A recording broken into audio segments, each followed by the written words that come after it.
If you like this video, please give it a thumbs up, comment, and subscribe to my YouTube channel, as well as follow me and subscribe to me on all my other social media platforms.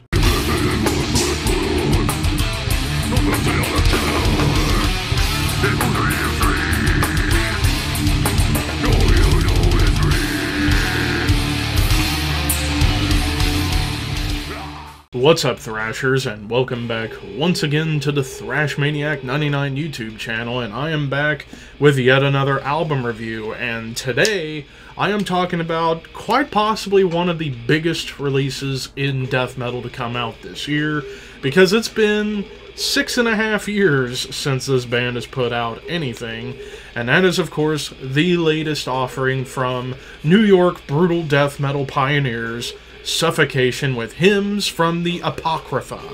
So this came out on November 3rd on Nuclear Blast Records. Like I said, this is their first full-length in 6.5 years since 2017's Of the Dark Light. Of course, a lot has happened with the band since that point. After all, I did do an album ranking for Suffocation around this time a year ago, and gave you the full rundown. But basically, after Of the Dark Light, a year afterwards, Frank Mullen retired from touring, and now Ricky Myers, the drummer of Disgorge, is now the new vocalist. And this is his first album on vocals. So I heard a single off of this, and I was like, you know what? I am really probably going to dig this. And sure enough, I was pleasantly surprised to how killer this album is, starting off right away with the title track, HYMNS from the Apocrypha. It's just brutal tech death onslaught immediately. Basically, you get everything that makes Suffocation, with that brutal technical death metal hybrid that they go for. Lots of great chugging, blast beats. After all, the drummer, Eric Marotti, just absolutely kills it on this album when it comes down to the rhythm section. Like, the drum work is just flying all over this album. Then again, when is the drum work never great on a Suffocation album, regardless of whoever might be the drummer at that point? But Eric's proven that he is able to carry the legacy of a guy like Mike Smith and add his own flavor to the drums. But I also love how not even a minute into this song, immediately you get one of their patented breakdowns that almost borders on slam. But one thing that definitely comes up here and there on this album is the melodies within the guitars. Like, Terrence Hobbs and Charlie Arigo, both of them work so well together when it comes down to the riffs and coming up with some nice, tasty guitar melodies, especially Terrence, since he's been in the band since 1990, so he's the lone member from the old days that's still there, and a lot of this kind of weighed on him when it came to the songwriting, and I have to say, Terrence really came up with some excellent riffs and amazing leads. Like the leads here on the opening title track, filled with great shred, but there's even still little hints of melody. And then again, across the board, the leads on this album are just packed to the brim with whatever you want Terrence to do, whether it be doing big dive bombs, sweep picking, or some nice melodic atmospheric parts, or just flat out shredding our faces off.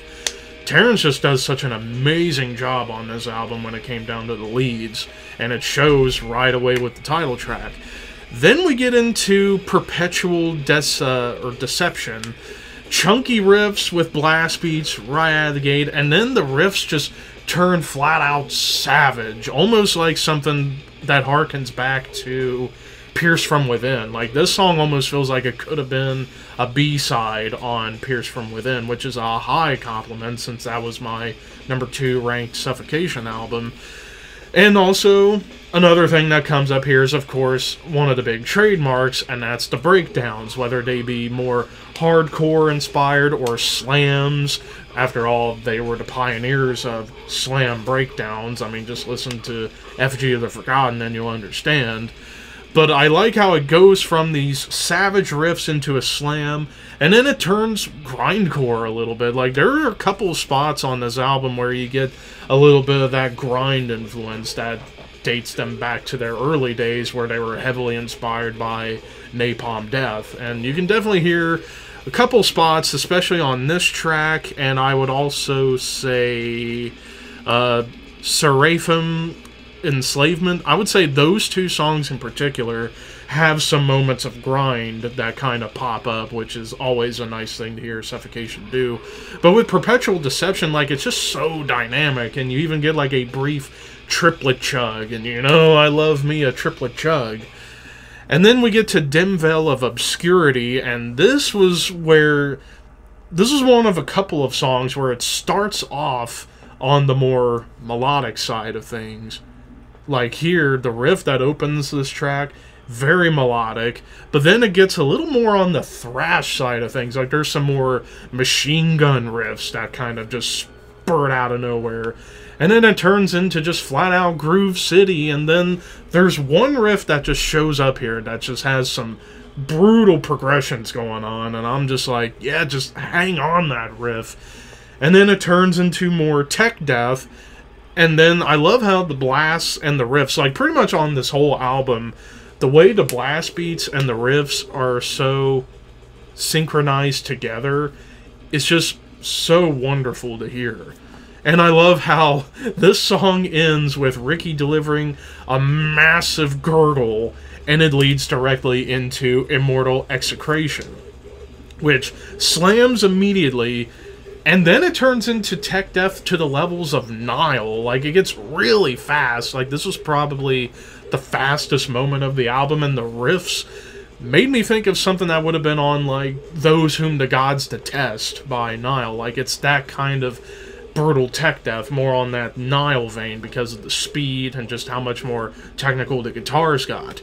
But then it goes back to groove, and even the quick lead that shows up here was one of the more melodic leads of the entire album. And then we get into Seraphim Enslavement, which was the big single that I first heard off of this album, and man, this song just has a lot of trademark Suffocation moments. Blast beats with technical riffs. Some dissonance comes in. Like, this was the first of a few songs where more dissonance comes in. But then you get this, like, start-stop riff at the beginning, and then you get this palm-muted triplet chug, and then standard triplet chugs. And I like how the tension builds up, and then suddenly this big boom happens, like this big bass drop, almost like as if a bomb dropped on your skull. And then it just gets into just savagery once more. And then it shreds again with some melody on top once more. And then you get this, like, really, really cool, like, nasty tremolo riff that kind of screamed more death metal tremolo, not really black metal tremolo. And of course, like I said earlier, another moment of grind comes up. And then the breakdown here, dissonance, which dissonance on a breakdown is a welcomed thing for me, I will say. Now we get into Descendants, which it starts off dissonant, but it's more of like a dissonance you would hear in like Gojira to some extent. And then it gets back into classic Suffocation, and then just the drums on this song in particular are just absolutely insane, even with the riff going along with it. And then I just love how the dissonance really builds the song up to the big crescendo, which begins with a killer bass line. And that's another thing. The production on this album, done by Christian Donaldson, or Ronaldson, I forget, who's currently in Cryptopsy, and it seems fitting that you would have somebody in Cryptopsy doing production for a Suffocation album, and I will go ahead and say it right now. In terms of production, this is the best production I've heard on a Suffocation album, probably all the way far back to Pierce From Within. Like, the production on here sounds great. Like, the mix is amazing because the bass is really prominent. It's almost like as if Christian listened to pretty much every album from the comeback run that started with Souls to Deny up to Of the Dark Light and thought, you know what, the production and the mix could be better. And I think he nailed it. He kind of gave this album almost a bit of that classic Scott Burns feel when it comes to the mix and the production itself. So I gotta give a golf clap to Christian for just absolutely nailing the production on this album, because holy shit, it's just mwah, tasty meatball.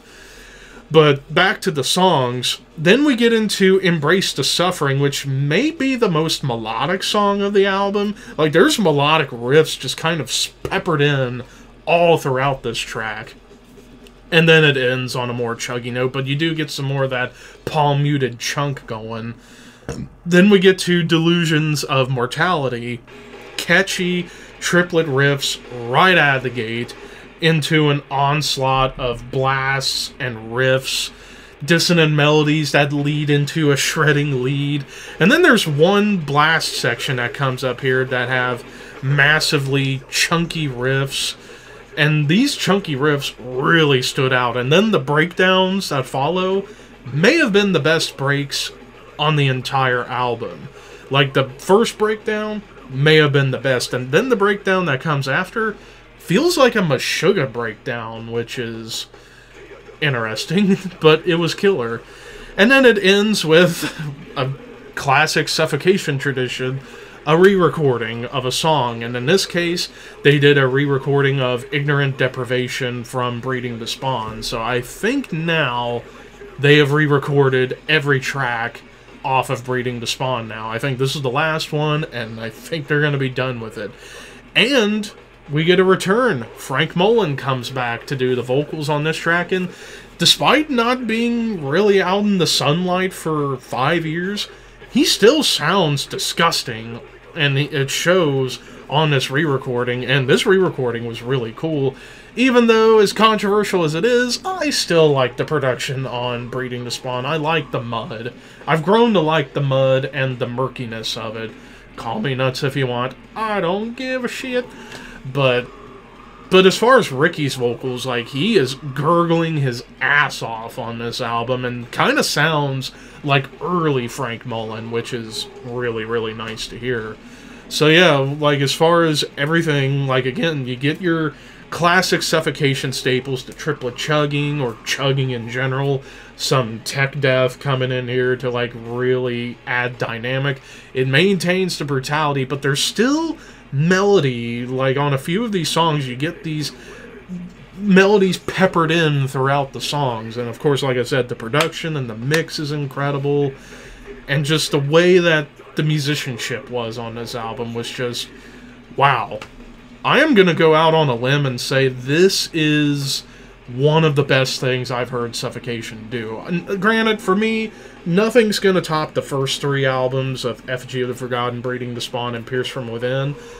This album, I am going to go ahead and say it, comes pretty close. Like, I think it's better than Pinnacle of Bedlam and the self-titled, even. I think this is a top-tier Suffocation album right out of the gate. I don't have anything to complain about it, so I'm going to, again, give a 10 out of 10. This just makes my Album of the Year list even harder to construct because, oh my god, this year has been awesome when it comes to music. And Suffocation delivers on all fronts and just, it's just so disgusting. It's awesome. I'm done gushing now because I am running out of things to say. So, what did you guys think of HYMNS from the Apocrypha by Suffocation? I'm so excited about this. I'm stumbling so much. So I'm just going to say, let me know your opinions in the comments section below. And until next time, keep your horns high and your dreams wet.